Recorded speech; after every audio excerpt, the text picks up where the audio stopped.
दोस्तों, हमारे धर्म ग्रंथों में इतनी खास बातें लिखी गई है कि हम उन्हें एक बार सही से पढ़ या समझ ले तो हमारा जीवन सभी दुखों और कष्टों से मुक्त हो जाएगा। इसी क्रम में हम आपके लिए एक खास प्रसंग लेकर आए हैं। दोस्तों, वीडियो शुरू करने से पहले आपसे अनुरोध है कि वीडियो पूरा जरूर देखें। आधा ज्ञान अंधकार की ओर ले जाता है। हम आपके लिए सनातन धर्म से जुड़े रहस्य लेकर आते हैं। तो दोस्तों, हमारे चैनल को सब्सक्राइब करें और सनातन धर्म का हिस्सा बने। चलिए वीडियो शुरू करते हैं। श्री कृष्ण ने अर्जुन को कुरुक्षेत्र में ही गीता का उपदेश दिया था, जहां महाभारत का युद्ध भी हुआ। आज हम आपको बताने जा रहे हैं कि महाभारत का युद्ध कुरुक्षेत्र में ही क्यों हुआ। कुरुक्षेत्र को महाभारत के युद्ध के लिए भगवान श्री कृष्ण ने ही चुना था, लेकिन उन्होंने कुरुक्षेत्र को ही महाभारत युद्ध के लिए क्यों चुना, इसकी दास्तां भी अजब है। शास्त्रों के मुताबिक महाभारत का युद्ध जब तय हो गया तो उसके लिए जमीन तलाश की जाने लगी। श्री कृष्ण जी बढ़ी हुई असुरता और पाप से ग्रसित व्यक्तियों को उस युद्ध के द्वारा नष्ट कराना चाहते थे। भगवान कृष्ण को डर था कि भाई भाइयों के, गुरु शिष्यों के व संबंधी कुटुंबियों के इस युद्ध में एक दूसरे को मरते देखकर कहीं ये आपस में संधि न कर बैठे। इसलिए ऐसी भूमि युद्ध के लिए चुनने का फैसला लिया गया जहां क्रोध और द्वेष के संस्कार पर्याप्त मात्रा में हो।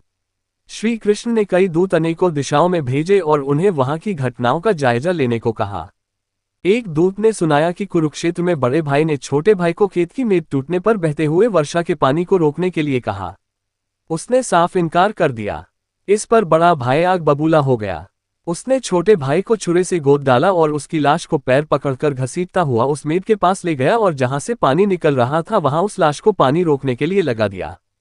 इस कहानी को सुनकर श्री कृष्ण ने तय किया कि यही भूमि भाई भाई के युद्ध के लिए उपयुक्त है।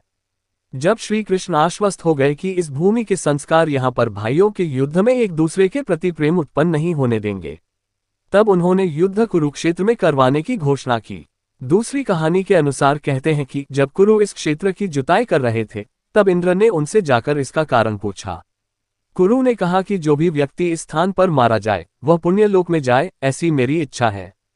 इंद्र उनकी बात को हंसी में उड़ाते हुए स्वर्ग लोक चले गए। ऐसा अनेक बार हुआ। इंद्र ने अन्य देवताओं को भी ये बात बताई। देवताओं ने इंद्र से कहा कि यदि संभव हो तो कुरु को अपने पक्ष में कर लो।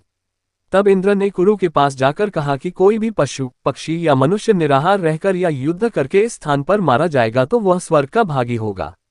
ये बात भीष्म, कृष्ण आदि सभी जानते थे, इसलिए महाभारत का युद्ध कुरुक्षेत्र में लड़ा गया। तीसरी कहानी के अनुसार मातृ और पितृभक्त श्रवण कुमार की कहानी तो आपने सुनी ही होगी।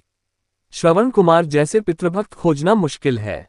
वे अपने अंधे माता पिता की सेवा पूरी तत्परता से करते थे, उन्हें किसी प्रकार का कष्ट नहीं होने देते थे। एक बार माता पिता ने तीर्थ यात्रा की इच्छा की और श्रवण उन्हें कांव में बिठाकर तीर्थ यात्रा को चल दिए। बहुत से तीर्थ करा लेने पर एक दिन अचानक उसके मन में यह भाव आया कि पिता माता को पैदल क्यों न चलाया जाए।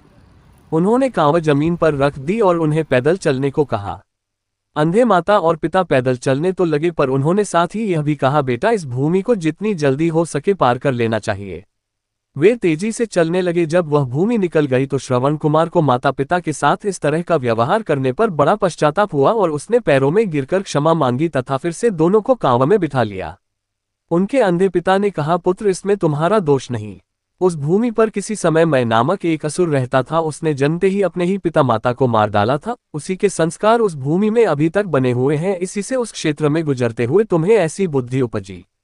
इसी के चलते ये भूमि युद्ध के लिए चुनी गई। महाभारत के युद्ध को युग प्रवर्तक माना जाता है।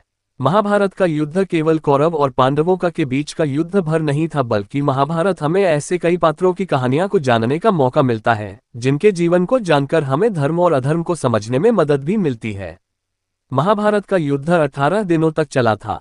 हर दिन की अपने विशेषता और रहस्य हैं, जिनके बारे में हम अक्सर लिखते और पढ़ते रहते हैं। लेकिन क्या आप जानते हैं कि युद्ध के बाद भी काफी ऐसी घटनाएं हुई थीं, जिनके बारे में ज्यादातर लोग नहीं जानते हैं। आइए जानते हैं ऐसी 5 घटनाएं। 1. महाभारत का युद्ध कुरुक्षेत्र की धरती पर हुआ था। कुरुक्षेत्र की धरती के बारे में कहा जाता है कि महाभारत के युद्ध में इतने सैनिक मारे गए थे और उनका खून बहा था कि कुरुक्षेत्र की मिट्टी का रंग लाल हो गया था। कुरुक्षेत्र में जिस स्थान पर युद्ध हुआ था वहां की मिट्टी का रंग अभी भी लाल है। 2. माना जाता है कि महाभारत के युद्ध में हर रोज हजारों योद्धा सैनिक मारे जाते थे। सैनिकों के मरने की तादाद इतनी ज्यादा थी कि कुछ सैनिकों के शव वहीं पड़े रहे थे, जबकि जिन सैनिकों की पहचान हो जाती थी उन्हें उनके परिजनों को सौंप दिया जाता था। युद्ध की त्रासदी का अंदाजा इसी बात से लगाया जा सकता है कि अकेले भीष्म पितामह पांडवों की तरफ से युद्ध करने वाले 10,000 सैनिकों को रोजाना मार देते थे। 3. महाभारत के युद्ध में पांडवों ने विजय तो प्राप्त कर ली थी, लेकिन देश में व्यापक विनाश हो चुका था। देश कई टुकड़ों में बंट चुका था और लोग अलग अलग तरीकों से जीवन यापन कर रहे थे। इस युद्ध के बाद लोग काफी मौन रहने लगे थे। इस समय में विदेशी धरती से आकर कई लोग भारत के क्षेत्रों में बसने लगे और अलग अलग धर्मों का प्रचार प्रसार हुआ। 4. पांडवों ने अपने ऊपर हुए अत्याचारों का कौरवों से प्रतिशोध तो ले लिया, लेकिन पांडवों में युद्ध की त्रासदी देखकर राजपाट चलाने की इच्छा का अंत हो चुका था। सभी लोगों में वैराग्य की भावना आ चुकी थी। अंत में जब श्रीकृष्ण भी वैकुंठ गमन कर गए तो पांडव सिंहासन परीक्षित को सौंपकर अपनी पत्नी द्रौपदी के साथ हिमालय की ओर चल दिए। वहां से स्वर्ग को गमन कर गए। 5. कुरुक्षेत्र की भूमि पर महाभारत का युद्ध लड़ा गया था। 18 दिनों तक चले युद्ध के बाद हजारों की तादाद में सैनिकों के शव बिखरे हुए थे। युद्ध इतना रक्त रंजित था कि सैनिकों की पहचान कर पाना भी मुश्किल था। इसलिए युधिष्ठिर के आदेश पर कुरुक्षेत्र की भूमि पर आग लगा दी गई ताकि सभी योद्धाओं के शव अग्नि में जल सके।